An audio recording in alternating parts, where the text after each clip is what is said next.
So today we're going to do the process paragraph, and the process paragraph is the how-to paragraph.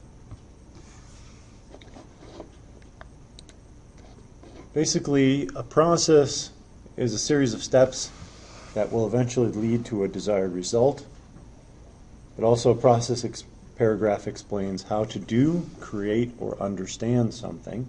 For example, how to bake a cake or how to improve your grades. And so we have a little cartoon over here. So you say, Tom, how do I become filthy rich? Why, it's easy, by scamming others the way I'm about to scam you. So a little joke there. Next. The title should be clear and limiting. Just promise on what you're going to deliver on. Don't write how to bake anything if you're just going to tell how to bake a cake. Don't get carried away with your topic. Keep it simple. I think one of the most popular topics that people choose to do or want to do, that I've had people do, is reloading ammunition. That doesn't work for a process paragraph. That's more like a paper or an article. You must know the procedure down to the smallest detail. I can tell you from experience that this is very, very true. Unless you have performed the task successfully yourself, don't try to write instructions for it. Can you write how to make a model airplane if you haven't done it? Probably not. I wouldn't suggest it. I can tell you from experience of publishing computer manuals especially, that if you don't know how to do it, it's not really going to work.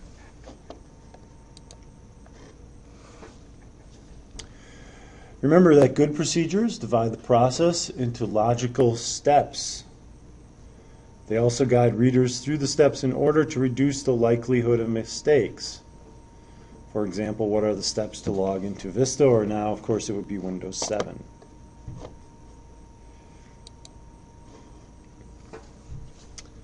So the topic sentence here names the process, gives background reasons maybe why one should be interested in knowing about the process, and may involve technical terms, though this doesn't have to be confined to just the topic sentence. So for an example, every student should want to know how to get better grades.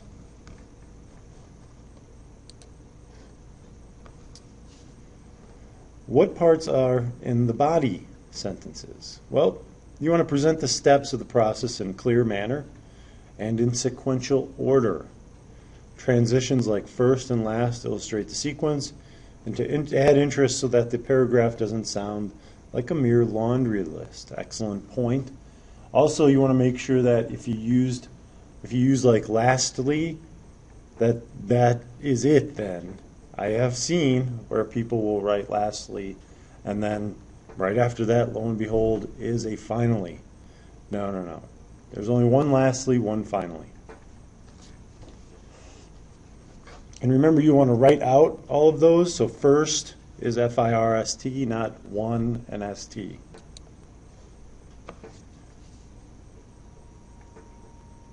Don't forget to give examples that will show the readers how to follow the procedure correctly.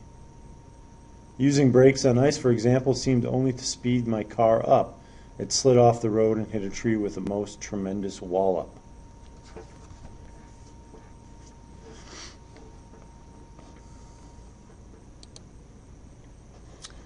So here's an example of a paragraph that we can look at called winter driving.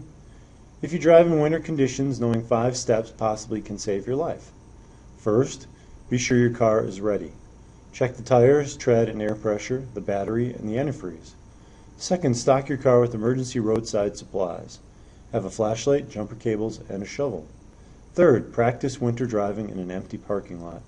When you skid, ease your foot off the gas and steer the car in the direction you want the front end to head. Next, know your route in advance, so your hands do not leave the steering wheel and your eyes do not leave the road, in an attempt to find directions on the map. The final step is to know what to do if you do get stuck, stalled, or stranded. Stay in your car where you will be warmer. Tie a bright piece of cloth or a marker on your antenna. Run your car long enough to remove the chill. Do not leave your car and attempt to walk long distances for help. Following these 5 steps will lead to safer winter driving and could save your life.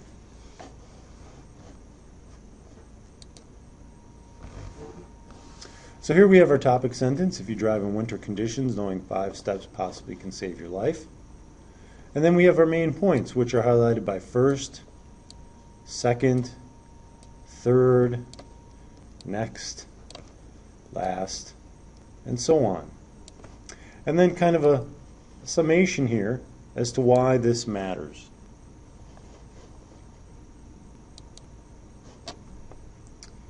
And then there's some levels of caution you can use as well, especially if you're dealing with something that could be dangerous. So, for example, somebody wrote a process paragraph on changing an alternator, which actually proved to be much too much to put into a paragraph. And the problem is the gentleman started with the car already jacked up and off the ground. And so I said, you have to begin at the very beginning with jacking the car up, or somebody won't do that. And especially with vehicles, make sure that you issue any type of safety warning that is necessary. There's warning when it's immediately life-threatening or could be hurt. Caution is used when there is an immediate threat of bodily harm if the step is mishandled. And attention is used when there is an immediate likelihood of making a common error with the step.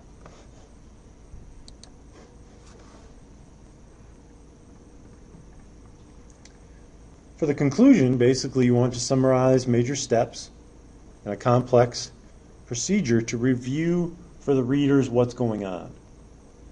You can describe the results of the process. Usually when it comes to recipes or food, everybody says enjoy, but remember that's a bit of a cliche. Advise about what could be done next or refer reader to further sources. So, further reading. Or you could also give troubleshooting advice if something goes wrong. So basically, if they can't fix it, what should they do in that case?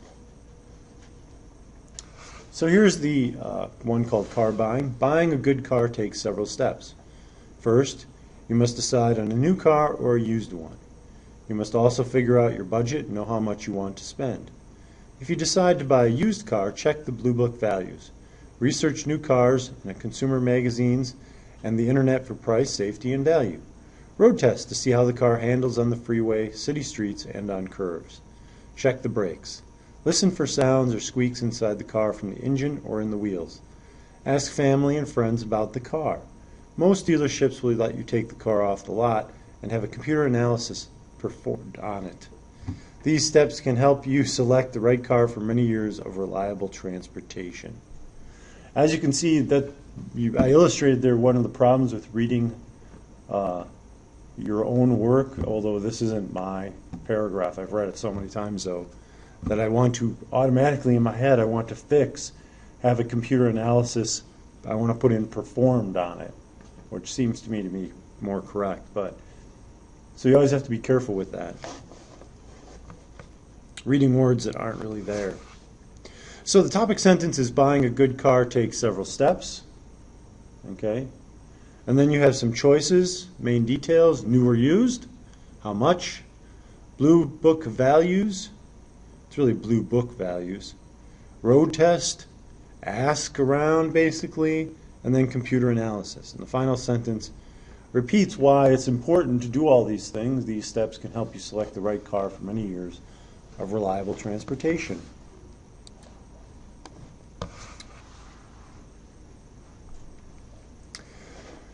So what is important in process? You can write a process paragraph to show someone how to do something. Make sure to make the directions complete. And I must repeat that, complete. If you leave or gloss over things, you're not really going to help the person. Finish the process paragraph up with a suggestion.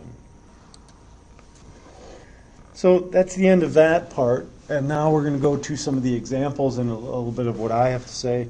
So a process paragraph is a paragraph that describes how to do something: cooking, fixing, repairing, buying, learning. It can also be used to describe a natural process, like how blood flows through the heart, how the brain makes connections when you learn new things or exercise, or how radioactive decay works. So now we're going to do some. This one I wrote. This is process paragraph examples. To use the Automotive Repair Reference Center at the Blackhawk Technical College website, begin by opening up your web browser such as Internet Explorer 6 or Mozilla Firefox. Now, you will need to go to the Blackhawk Technical College webpage located at www.blackhawk.edu. To get there, type the address into the address bar and then press the Enter key. In the upper right corner, you will see a group of links which are connections that, when clicked on, open up other web pages. You should click on the one labeled Library. This will take you to the library's web page. In the middle of the screen will be a link to Reference Sources. Click on it. This opens up the library's Find Books and AV page. Located down near the bottom of the screen, you will find a link for the Automotive Repair Reference Center. If you don't see it, you may need to scroll down a little bit. Click on the link. You will now be asked to enter your student or faculty ID number. Enter it and then click on the Submit Query button. Now you will be asked to select the year your vehicle was made by clicking on the Year link. Next, select your vehicle's manufacturer and then the model. Now click on the Service Bulletins and Recalls link that will allow you to see all of your car's components by category. Click on the category you are interested in, and finally you will see a list of service problems for your vehicle. Now, the internet and topics like that are great for process paragraphs, but remember, there's a lot really.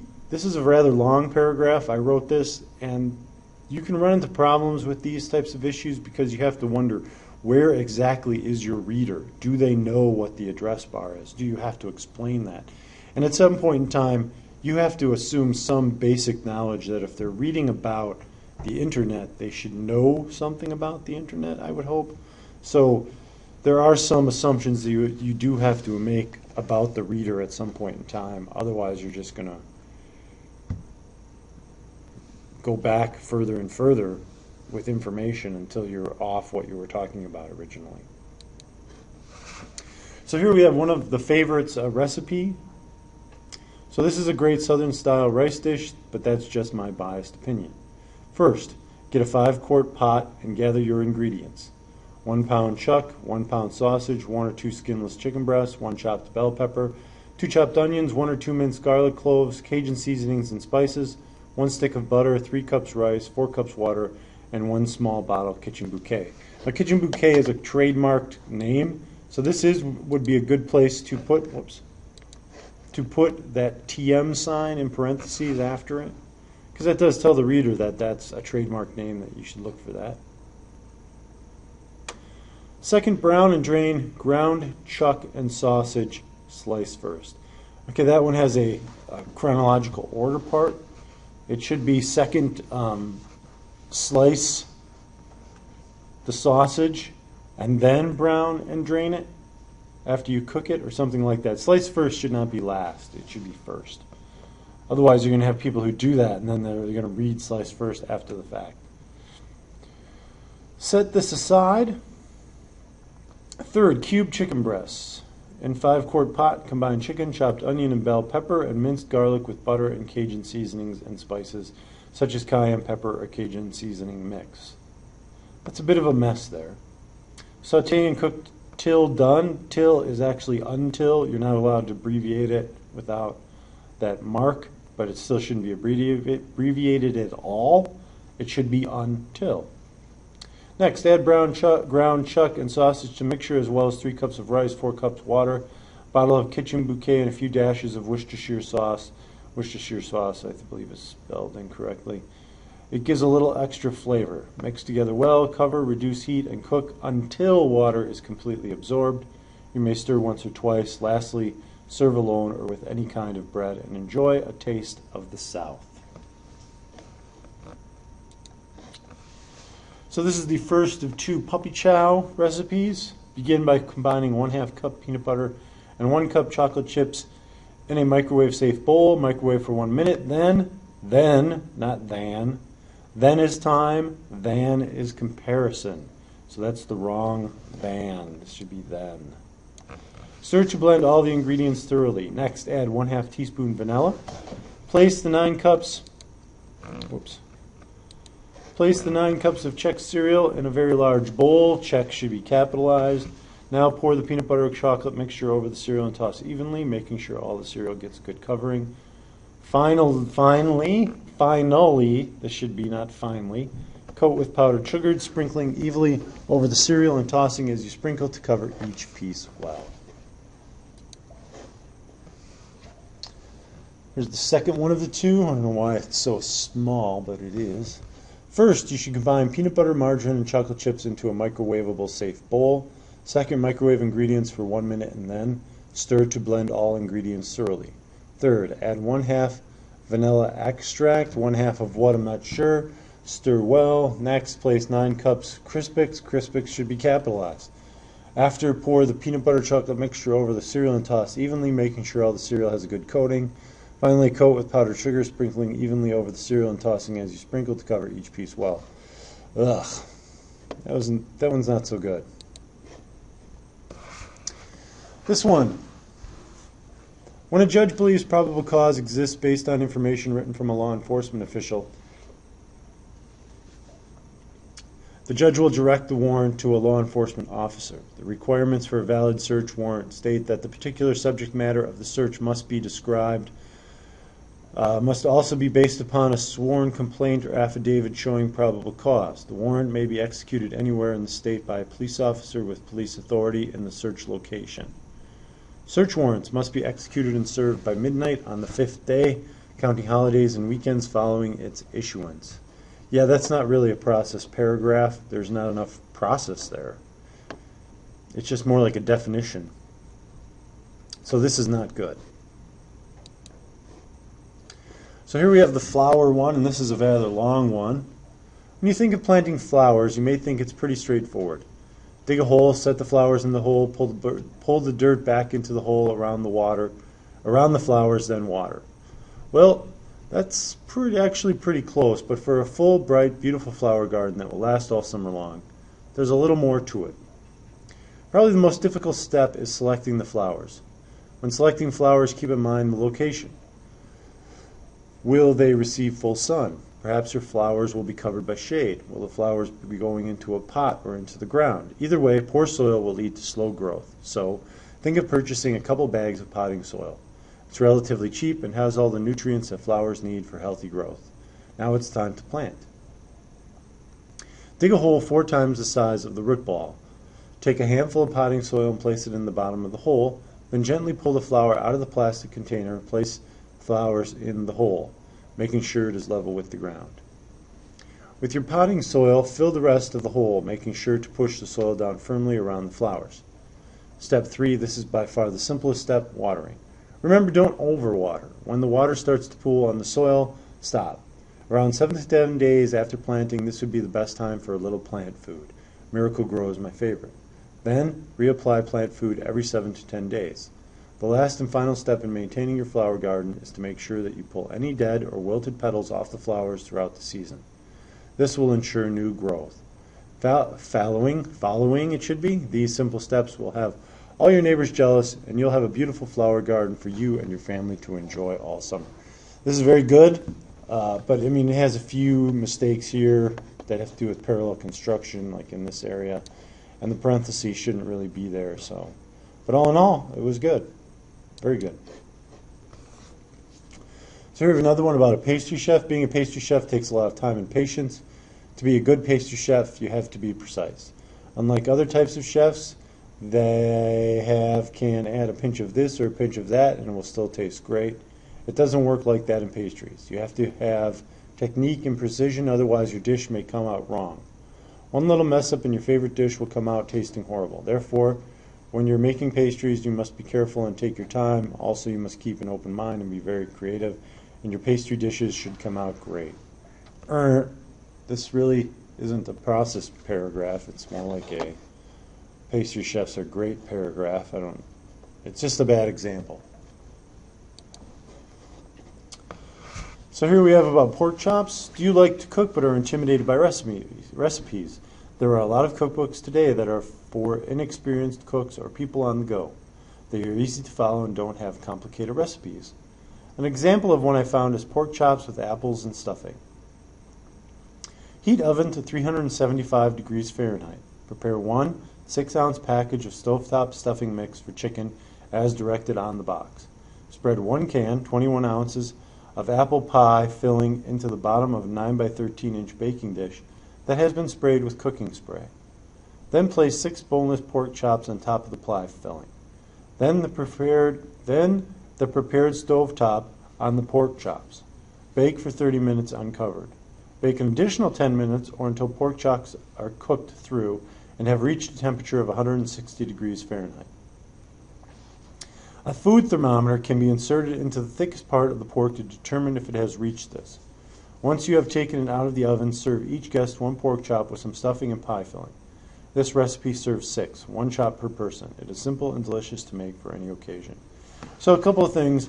The sentences could be written out more thoroughly. Bake for 30 minutes uncomfortable. It sounds like a recipe, like an actual recipe you see which isn't written out, so that's why I don't like that part. The numbers are fairly good, but there's no degree symbol with the Fahrenheit. There should be 160 with the little circle or the word degrees and then the word Fahrenheit. So, but all in all, it's good. Here's directions. You start by pulling out of my driveway and taking a right, heading south and north Orchard View Road. Follow the road till, which should be until, you stop at a stop sign. Take a left onto N on North Old Orchard Road. For about a mile, you will see a stop sign. Take a left onto North US 51 for a mile. At the lights, take a left onto East US 14 for about 0.2 miles, and to rake a right into the driveway, and you will see the jail from US 51. I'm not exactly sure on how to get to jail. Anyways, his numbers aren't very good. He writes out 14, forgets to put a 0 in front of the 2. There's no topic sentence, no summary as to why this is important. It's like, what's the point? It's just a list. And then finally, I remember my first morning of basic training like it was yesterday. We woke up early in the morning to the sounds of garbage can lids being banged together, drill sergeants yelling, and garbage cans hitting the walls in our rooms. They gave us 10 minutes to make our beds, get dressed, and get downstairs in formation. Once everyone was in formation, they marched us to the smoke field, a huge muddy lot where we did our PT. After PT was done, the drill sergeants marched us to breakfast. They gave us 5 minutes to eat everything on our tray. One drill sergeant said, "You can taste it later." Once breakfast was done, we all got back into formation. They counted us to make sure we were all there, and then we started our 3-mile morning run. It was the toughest morning I ever had. So here's the process that he went through for basic training on one day. It's also very narrative-like, but that's okay. And then finally, adding windshield washer fluid to your vehicle is easy if you follow these simple steps. Make sure you have your user manual handy to help you locate any parts you are unfamiliar with. To start off, open the hood by pulling on the hood latch located on the driver's side near the steering column. Then reach under the hood, release the safety latch, and lift up the hood. Now that you have access to the engine compartment, you need to locate the prop rod, which will secure the hood in the upright position. Now we need to locate the windshield washer fluid tank. This can be located in various areas. Please refer to your user manual if unable to locate. Once you have located the windshield washer fluid tank, unscrew the cap and set it aside, or if it is attached, make sure you leave enough room for the fluid to flow into the tank. Take the cap off to the windshield washer fluid and pour it into the tank until it is full. Now put the cap back on the tank and remove the prop rod and close the hood. By following these easy steps, you can add windshield washer fluid to your vehicle. So all in all, the process is good. Obviously, this isn't right here, which should be lowercase, comma, which, and there's a couple other places here that aren't quite right either. Right here, please refer. This should be like a dash right between areas and please, because it's totally jumping off subject for a second. So all in all, there should be a comma here. All in all, though, good. So that's it for that.